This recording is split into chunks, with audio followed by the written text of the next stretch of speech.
Février 2013, de nouveaux personnages font leur entrée au musée des Beaux-Arts de Lyon. L'Arétin et l'envoyé de Charles Quint rejoignent les collections du XIXe siècle dans un tableau peint en 1848 par Jean-Auguste Dominique Ingres. Ce tableau représente l'Arétin, qui est un écrivain italien du XVIe siècle, qui reçoit un envoyé de l'empereur Charles Quint.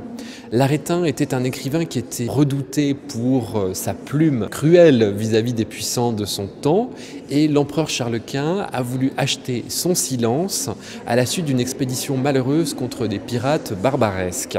Mais l'Arétin va recevoir cet envoyé avec dédain, comme on le voit sur le tableau.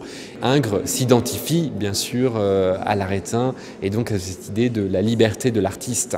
Ce tableau a été commandé en 1848 à Ingres par un de ses collectionneurs et il était associé à un second tableau qui représente un autre épisode de la vie de l'Arétin, l'Arétin chez le Tintoret, tableau qui est aujourd'hui conservé à New York au Metropolitan Museum of Art. Et Ingres, en toute liberté, truffe son tableau de détails qui placeront cette scène dans la Venise du XVIe siècle.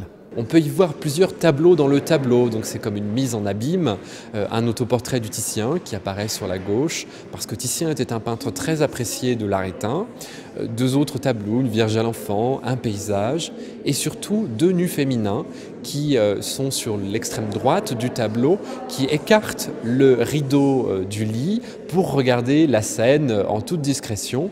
L'Arétin était très connu pour sa vie licencieuse, et il semble donc avoir été surpris en galante compagnie. Et parmi les premiers visiteurs qui ont pu découvrir ce tableau, les mêmes questions reviennent. La première réaction, c'est vrai que c'est la taille du tableau qui peut parfois un petit peu surprendre, et puis la vivacité des couleurs. Il y a une très grande stupéfaction de ce jaune du manteau de l'ambassadeur de Charles Quint et l'oranger de la table. Les couleurs sont très fortes et marquent beaucoup le public. Ingres est vraiment l'artiste qui cherche ces lignes, ces arabesques qui construisent vraiment sa composition, quitte à déformer l'anatomie de ces personnages, et on l'a beaucoup critiqué pour ce caractère-là. Regardez en particulier la position des bras ici de l'envoyé de Charles Quint. Si vous regardez ici son bras gauche qui est un peu étendu, un peu démesurément en fait, on a l'impression qu'il flotte presque dans l'espace. Même ici aussi ce bras droit avec son poing replié, où il y a aussi une certaine déformation anatomique, mais nous avons cette très belle ligne courbe qui se prolonge ici avec l'épée, ce très beau mouvement aussi des jambes tout en courbe de l'Arétin. Cette nouvelle acquisition du musée trouve aussi sa place parmi des tableaux de peintres lyonnais au sein d'une école de peinture née à Lyon au début du 19e. Ce tableau pour nous va nous permettre vraiment de faire le lien avec une école tout à fait originale qui est née à Lyon, qui est l'école de peinture Troubadour et qui est représentée notamment par Pierre Révoil et Fleury Richard. Et c'est une école de peinture qui s'est attachée à renouveler la peinture d'histoire, et Ingres a peint de manière très très proche de ces artistes.